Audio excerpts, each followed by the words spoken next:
maybe, Assalamu alaikum. أعوذ بالله من الشيطان الرجيم بسم الله الرحمن الرحيم إن الحمد لله وبه نستعين والصلاة والسلام على سيد المرسلين وعلى آله وصحبه أجمعين. So maybe Dr. Bazian's late or not coming because last time I was on a panel with him, it was a little controversial. He was sitting there like, oi, oi, oi. It was about so he was talking about Muslim relations with other communities, and I was talking about intra-Muslim disagreements. How can you not have controversy when you're talking about that? So of course, some people in the audience were upset, and poor Dr. Bazian was sitting there like, what have I got myself into sitting next to this guy? Although I maintain that everything I said was quite reasonable. I'm not going to talk about that so much today, but this stuff's controversial. When you talk about important issues are always controversial issues, correct? All right, so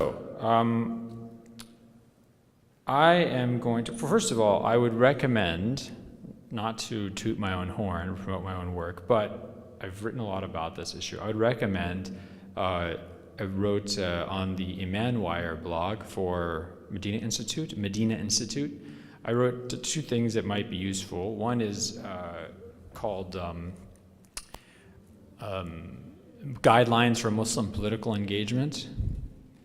And the second one is on this issue of sexual assault accusations, and do you believe the accuser or do you stand up for the right of the accused to have a presumption of innocence? How do you balance those two? And so I wrote those two, which I think are very helpful and involve some of the issues that we're talking about when we talk about Muslims dealing with conservative groups or liberal groups, and where should Muslims ally themselves.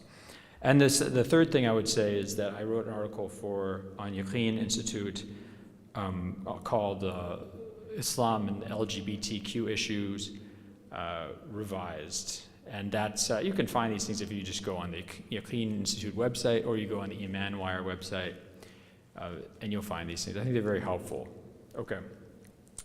So one of the kind of very glaring and obvious realities of our world in the United States, and maybe also North America, and maybe certainly I think a global issue, is extreme polarization.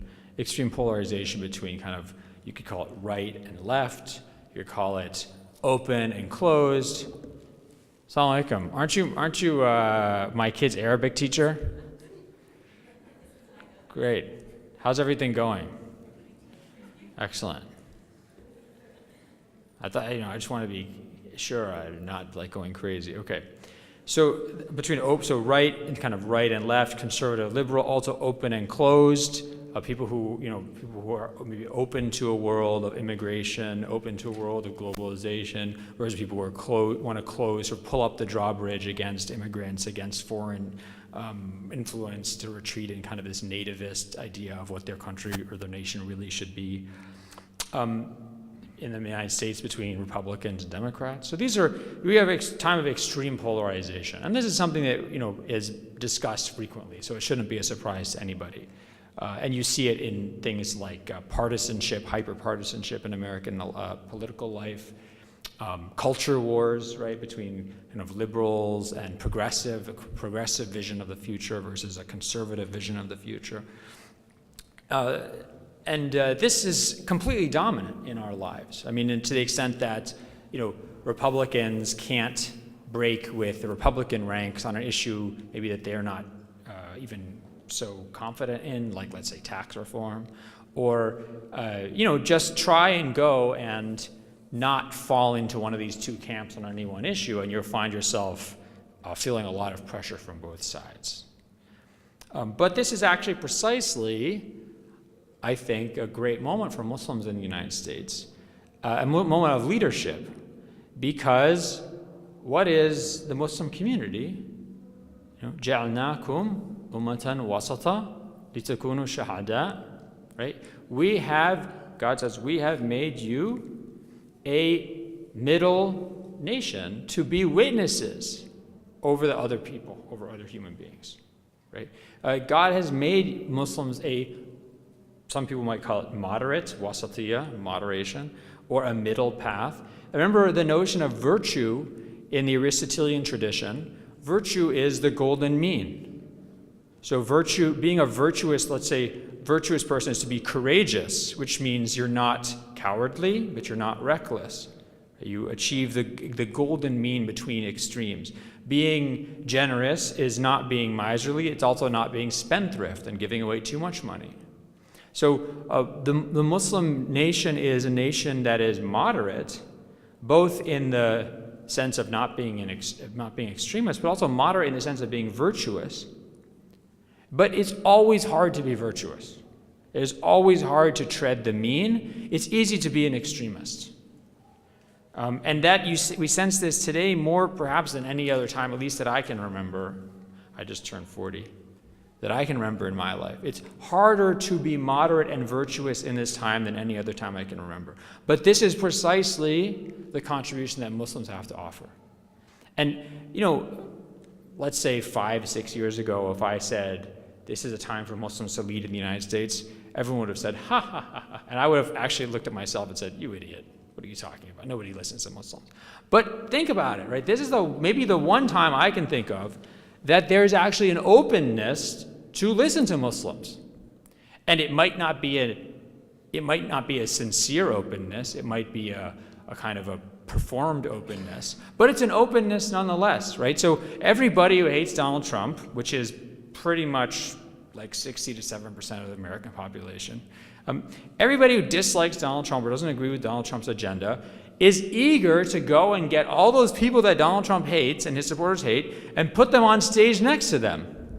Whether it's a Latina woman or a Muslim woman, a hijab. I mean, I've never seen so many instances in which Muslim women with hijab are actually being given a role in positions of responsibility in public political life.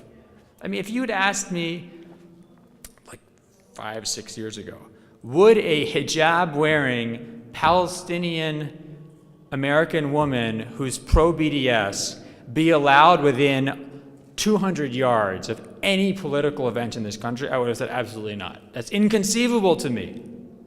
But now there are, someone like Linda Sarsour, may God bless her and aid her, right, is precisely that. And this is in great part because there is such, the people who dislike the conservative agenda or vision for this country are eager to bring enemies of that agenda, perceived enemies of that agenda, up on stage and into political life. So this is actually a time when Muslims have a chance to participate in agenda setting. So in this environment of extreme polarization, what is the role of Muslims as this moderate middle nation? What can be their contribution to leadership in American life? I would say that it is to show a middle path between this maybe conservative and progressive vision. So conservatives writ large in this country, right, is essentially a vision that doesn't accept a non-white Christian identity for the United States. So in the conservative vision, the United States is a Christian country that's run by white, mostly men, right? And other people are welcome. Minorities are welcome, whether they're racial minorities or religious minorities, they're welcome, but they are minorities. They have to know their place. They're not in charge. They don't make the decisions. White men make the decisions. White Christian men make the decisions. So that's one vision. It can't really handle real diversity. It can't handle real diversity.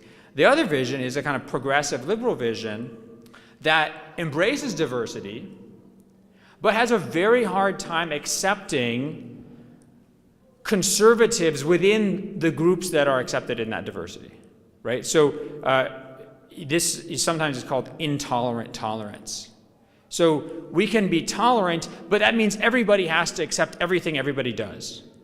And you've probably experienced this as Muslims, right? Where, you are accepted as a minority, but you kind of have to accept everybody else too. Not just in the sense of you have to accept that they have the right to exist, you have to accept that they have the right to, work with you and things like that, but you actually have to morally affirm their lifestyles as well.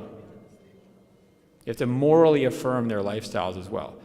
And you see this, for example, brought up on the issue of these, like, for example, gay wedding cases, right? Where the people are being asked who don't agree with a certain lifestyle, they're being asked to essentially morally affirm those lifestyles.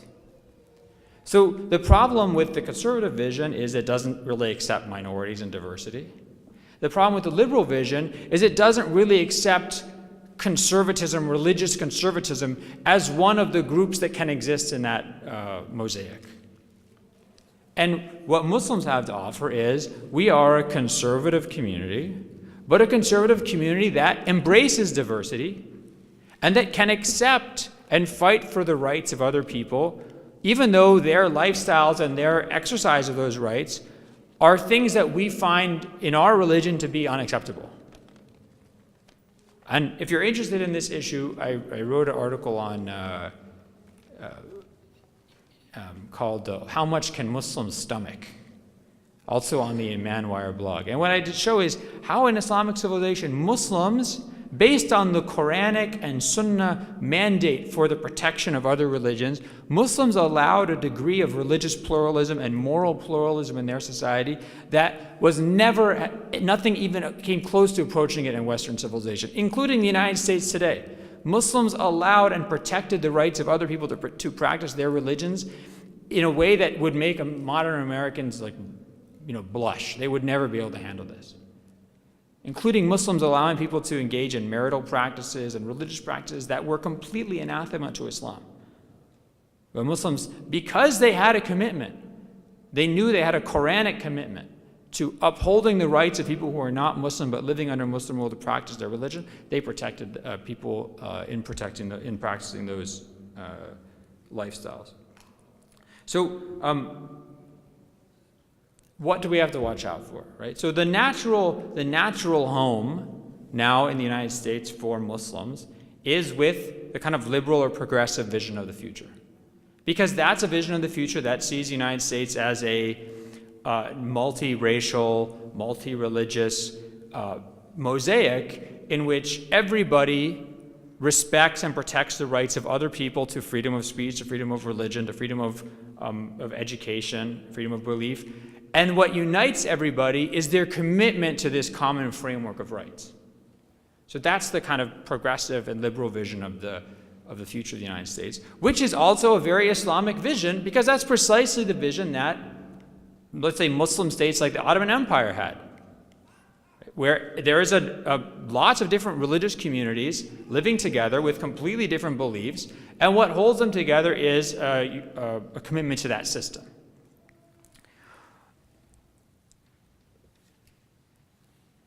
But we have to be careful in this situation because there are major pitfalls. Right? And the first major pitfall is that this progressive vision, we ingest or imbibe this progressive vision to the point that we drop our moral and religious beliefs. Right? So think about this.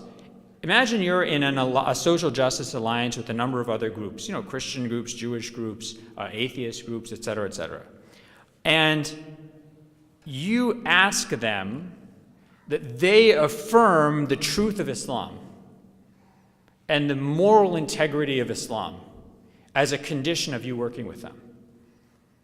Has anyone ever done this? Has anyone ever? It's kind of a ridiculous demand, right? Imagine I went and asked my sisters that they have to affirm the truth of my religion in order for me to hang out with them. That's ridiculous. No one would ask this. But actually, this is what is sometimes been asked of Muslims when working with other groups. That we actually affirm the righteousness, the moral righteousness of their lifestyles. Now, that's not a fair demand. First of all, it's not necessary. Because you don't have to recognize the righteousness or the moral correctness of someone else's lifestyle in order to defend their right to freedom of speech, freedom of religious practice, or their right to physical security. You don't have to affirm the correctness of what they're doing. Just as they don't have to affirm the correctness of our religion in order to defend our rights as Muslims. So we have to be very careful that we don't give in to these to demands that we change our religious beliefs to be part of alliances that are kind of progressive alliances for protection of rights and diversity. And part of doing that is, I think, to try and be smarter about how we discuss these things. So, for example, as I just said, if someone starts pressuring you, let's just take like an LGBTQ issue, right? So let's say someone comes up to me and says, Professor Brown, I'm really glad that we're working together, but I really, it bothers me that you as a Muslim can't affirm that, let's say, a homosexual lifestyle is not sinful. I would say, why do you care what I think is sinful? You don't believe in my religion, okay? You think maybe all religion is stupid, I don't know, let's say potentially. So why do you care what my religious belief is? Why do you care if I approve of the way you live or not? I know you don't approve of how I live.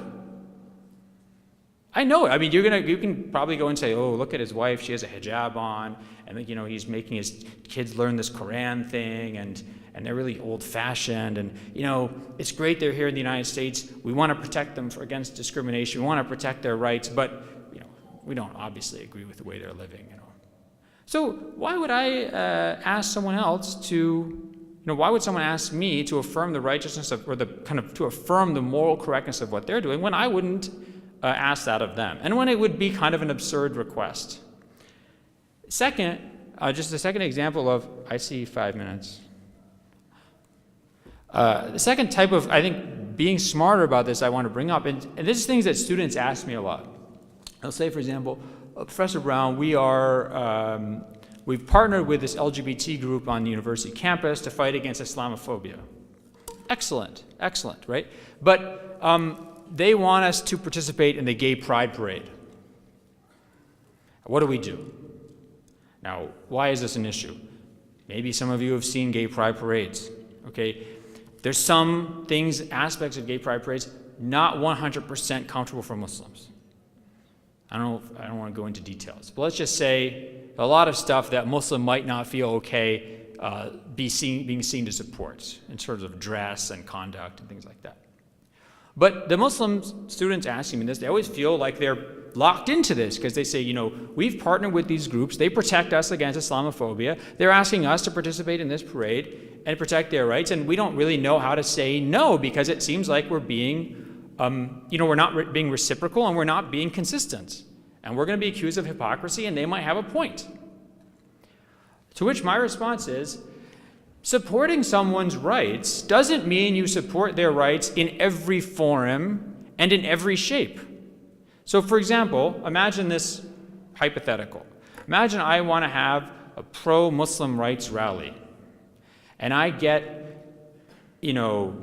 niqab guys with huge beards and women with complete niqabs on, and we've got Palestinian flags, we've got ghutras, and we've got the Allahu Akbar flag, and we are starting, everyone's chanting and beating drums and just being like really almost media caricatures of Muslims. And I say to my allies, come on, join in the parade. They're going to say, you know what, I support your rights and everything, but I don't know, I don't feel so comfortable with this situation. Because there's not every manifestation of a community's identity or their lifestyle is 100% comfortable for other allies that support that community's rights, but maybe don't want to actually be seen supporting specific manifestations of those rights. So someone, in this case, what I advise Muslim students to do is to say, we'd be happy to appear in front of a media or press conference. We'd be happy to sign anything supporting your rights. We'd be happy to advocate for your rights with other, with government or with university administration. But in terms of this particular, event, these things we're not comfortable with. So this kind of, I think, just being smarter about how we deal with other groups is really important. And not feeling that allying with somebody means agreeing with everything they do, and not feeling like allying with somebody means you're approving of everything they do. So I'll just end with this point, that the United States is much of the West, much of the world is suffering and seeing unprecedented levels of polarization between conservative, liberal, left, right, open, closed, et cetera, et cetera. And this is a time for the Muslim community to lead as a middle nation, a nation that is moderate, that can show a path forward between these two poles. But that means both affirming the rights of other people to be different from us, but also insisting on our right to our religious belief, even if it means disapproving of the way that some of these other groups live. And there is no contradiction in that. And we need to point that out, because that's going to be something that has already been an issue of controversy. It will continue to be a larger issue of controversy. Jazakumullah khair.